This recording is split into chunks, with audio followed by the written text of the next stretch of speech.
Hello मेरे प्यारे दोस्तों, आप सभी को मेरी यूट्यूब चैनल कहानी का खजाना में स्वागत करती हूँ। आई होप आप सभी लोग खुश होंगे, स्वस्थ होंगे। चलिए दोस्तों, आज आप सबको मैं एक नई कहानी सुनाती हूँ। दोस्तों, मेरा नाम मंजू है। उम्र मेरी 27 साल और मेरा बदन इतना सुडौल है कि जिसे देखकर कोई भी आकर्षित हो जाता है। जब मैं साड़ी पहनती हूँ तो मेरी खूबसूरती और भी ज्यादा निखर के आती है, जो लोगों की नजरें चुरा लेती हैं। मेरा रंग गोरा है, लंबे बाल और एक ऐसा चेहरा जो बहुत ही प्यारा और शरारत का मिश्रण है। मैं अपने पति भोला के साथ उनके गांव में रहती हूँ। भोला बहुत ही साधारण प्यार करने वाला मर्द था, लेकिन था बहुत ही नादान, जो मुझे मेरी चाहत और जरूरत के हिसाब से कभी संतुष्ट नहीं कर पाया। मेरे अंदर चाहत और प्यार की एक ऐसी आग थी जो कभी ठंडी होने का नाम नहीं लेती थी।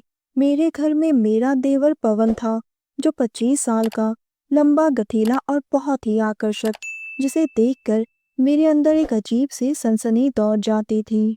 पवन की शरारती नजरें शुरू से ही मेरे ऊपर थी, लेकिन मैं उसे हमेशा टालती रहती थी।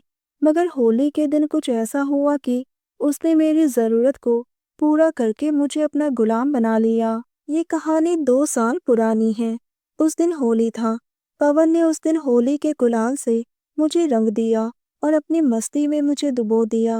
उस दिन सुबह से ही माहौल में उमंग थी। होली का त्योहार था और गांव की हवा में आबिर की मस्ती बिखरी हुई थी। चारों ओर ढोल की थाप गूंज रही थी और लोग एक दूसरे को आबिर के रंगों से सराबोर कर रहे थे। मैंने सोचा आज तो होली है, तो मैंने एक सुंदर से लाल रंग की साड़ी, जो कि बहुत ही पतली थी, और एक गहरे गले वाली ब्लाउज पहनी। मेरा पति भोला सुबह ही अपने दोस्तों के साथ गांव में होली खेलने के लिए निकल गया था और घर में मैं अकेली थी। मेरा शरारती देवर बाहर आंगन में ही बैठा था। अचानक से मेरा शरारती देवर आकर मुझे पीछे से ही पीठ पर रंग लगाने लगा। जैसे ही मैं चौंक कर पीछे पलटी और सामने पवन खड़ा था, हाथ में रंग लिए। उसकी आंखों में मुझे शरारत साफ दिखाई दे रही थी। उसने हंसते हुए कहा, होली मुबारक हो भाभी। मैंने उसे घूरते हुए कहा, पवन ये कैसी हरकत है? लेकिन मेरे चेहरे पर एक हल्की सी मुस्कान थी। दोस्तों, चैनल पर नए आए हैं तो इस वीडियो को लाइक, शेयर और सब्सक्राइब जरूर करें। उसने मेरी ओर आगे बढ़ते हुए कहा, भाभी बुरा ना मानो, होली है और होली में थोड़ी मस्ती तो बनती है। उसने मेरे चेहरे पर रंग लगाया और उसके हाथ मेरे इधर उधर जा रहे थे। मैं एकदम से सिहर उठी। मेरा चेहरा पूरा लाल हो गया था।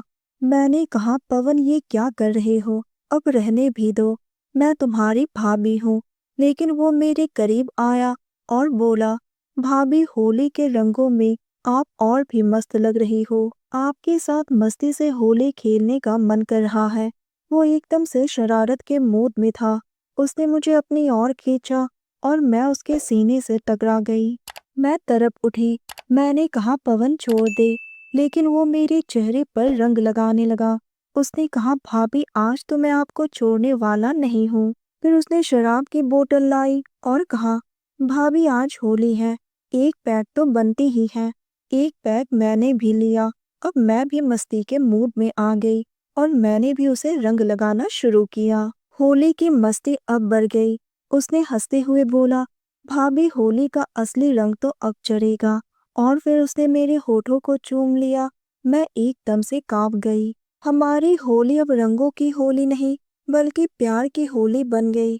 हम दोनों प्यार की होली में पूरी तरह से रंगीन होकर वो सब में खो गए। मेरी सिसकारियां एक मीठी गूंज में बदल गई। उसने मुझे अपने रंग में ऐसे रंग लिया कि उसका साथ पाकर मैं एक अलग ही दुनिया में खो गई। मुझे एक अलग ही सुकून का एहसास हो रहा था। मैं इस पल को जीने के लिए बरसों से तड़प रही थी, जो आखिरकार मुझे मिल ही गई। वो मेरा साथ ऐसे दे रहा था जैसे मैं उसी की हूँ। मैं हंसते हुए बोली, पवन तूने मुझे होली में ही अपने प्यार के रंग में रंगकर अपना बना लिया। वो मेरे पास लेट गया और बोला, भाभी यही तो होली का असली रंग है। दोस्तों, उस दिन के बाद से पवन मेरे साथ हर बार रंगों की इसी तरह से मस्ती करता है और मैं उसके मस्ती में डूब जाती हूँ। दोस्तों, आप सबने अपना कीमती समय निकाल कर इस वीडियो को सुना। इसके लिए आप सभी को धन्यवाद करती हूँ। धन्यवाद दोस्तों।